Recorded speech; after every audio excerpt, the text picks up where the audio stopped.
और इस वक्त जगदलपुर से खबर है, जहां पर बस्तर विकास प्राधिकरण की बैठक खत्म हो चुकी है। चित्रकूट में सीएम विष्णुदेव साय की अध्यक्षता में यह बैठक हुई है।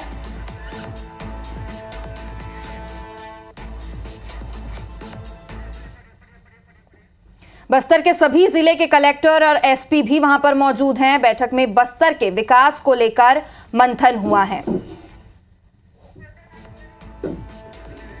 तो जगदलपुर से आपको बड़ी खबर बता रहे हैं, जहां पर बस्तर विकास प्राधिकरण की बैठक अब खत्म हो चुकी है। चित्रकूट में सीएम विष्णुदेव साय की अध्यक्षता में यह बैठक हुई है। केदार कश्यप समेत कई कैबिनेट मंत्री इस बैठक में शामिल हुए।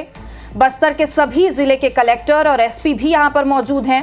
बैठक में बस्तर के विकास को लेकर चर्चा हुई है, मंथन हुआ है। का पुनर्गठन के पश्चात ये पहला बैठक आज चित्रकूट में संपन्न हुआ, जिसमें हमारे डिप्टी सीएम श्री अरुण साव जी और प्राधिकरण के जो उपाध्यक्ष हैं सुश्री लता उसेंडी जी, हमारे सभी मंत्रीगण और प्राधिकरण क्षेत्र के सांसदगण, विधायकगण, जिला पंचायत अध्यक्षगण और प्रदेश के सीएस, डीजीपी सहित सभी अधिकारी उपस्थित हुए। उपस्थिति बहुत अच्छी रही और इस बैठक में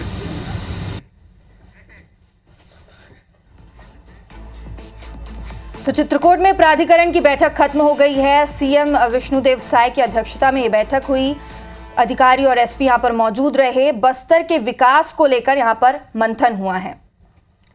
सृष्टि, खास बात यह है कि मैदानी इलाकों से बस्तरवासी अपने आप को कटा महसूस न करें, सरगुजावासी कटा महसूस न करें, इसलिए इस तरह की बैठकें की जा रही हैं और इसका कांग्रेस लगातार विरोध कर रही है। देखिए, ये कहना है साफ तौर पर, सरकार की तरफ से एक कमेंट भी आया। उन्होंने ये कहा कि क्या देश दुनिया चित्रकूट को ना जाने, चूंकि कांग्रेस इस बात को लेकर विरोध कर रही कि भाई इसके पहले सरगुजा विकास प्राधिकरण की भी बैठक हुई, क्या निकला, ये बात आपने सुना। उसके बाद अब देखिए बस्तर विकास प्राधिकरण की बैठक हुई है, इसका भी कांग्रेस लगातार विरोध कर रहे थे।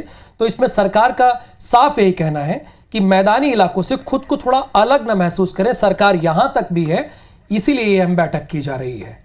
और अभी थोड़ी देर पहले, जैसा कि आपने सृष्टि बताया भी कि बैठक खत्म हो गई है। सीएम विष्णुदेव साय की अध्यक्षता में ये बैठक हुई है और अभी बैठक खत्म हुई। कुछ तस्वीरें, उसकी बड़ी खूबसूरत तस्वीरें हैं। अच्छा देखिए, मुख्यमंत्री को इसमें देखिए आप, जैसे बस्तर के लोग रहते हैं, आदिवासी लोग रहते हैं, उसी वेशभूषा में, पारंपरिक वेशभूषा में आपको दिखाई दे रहे हैं।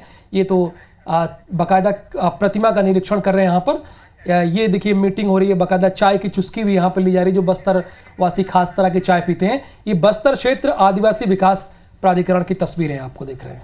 और चलिए, इस पे ज्यादा जानकारी के लिए वेद प्रकाश हमारे साथ चित्रकूट से जुड़ गए हैं। वेद प्रकाश, बताइए क्या अहम मुद्दे रहे जिन पर चर्चा हुई, और चूंकि बस्तर के विकास के लिए चर्चा हुई है, तो क्या मुद्दे रहे?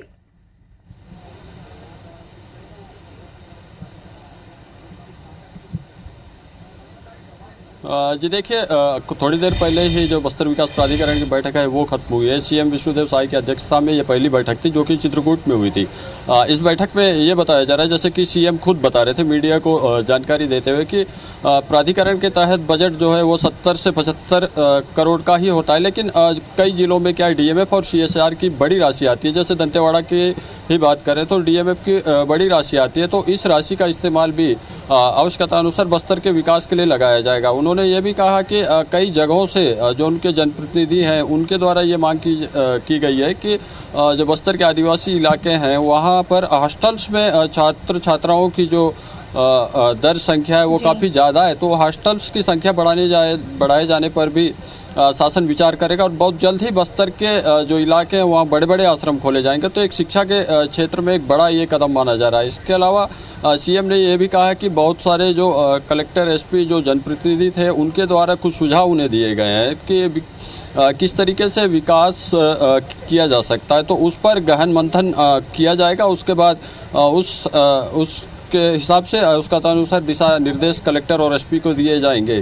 तो माना जा सकता है कि ये बस्तर के विकास के लिए जो ये बैठक बुलाई गई थी ये काफ़ी अहम है, क्योंकि सीएम ने यहाँ तक कर डाला कि बस्तर के विकास के लिए अलग से कोई आवश्यकता नहीं है, क्योंकि बस्तर विकास पहली प्राथमिकता है हमारी और इसी के तहत हम बस्तर के अंदरूनी इलाकों में नियत नीलानार योजना चला रहे हैं। इस योजना के तहत वहाँ पर उन गाँव में बिजली, सोलर लाइट, बिल्कुल वेद हैंडपंप, प्रकाश, तो कृषि, बस्तर सिंचाई जगदलपुर इत्यादि प्राकृतिक सुविधाएं दृष्टि से भी एक काफी खूबसूरत शहर है और इसके अलावा अगर ये बैठक यहाँ पर हुई है तो कई मायनों में से अहम माना जा सकता है। फिलहाल बहुत बहुत शुक्रिया तमाम जानकारी के लिए।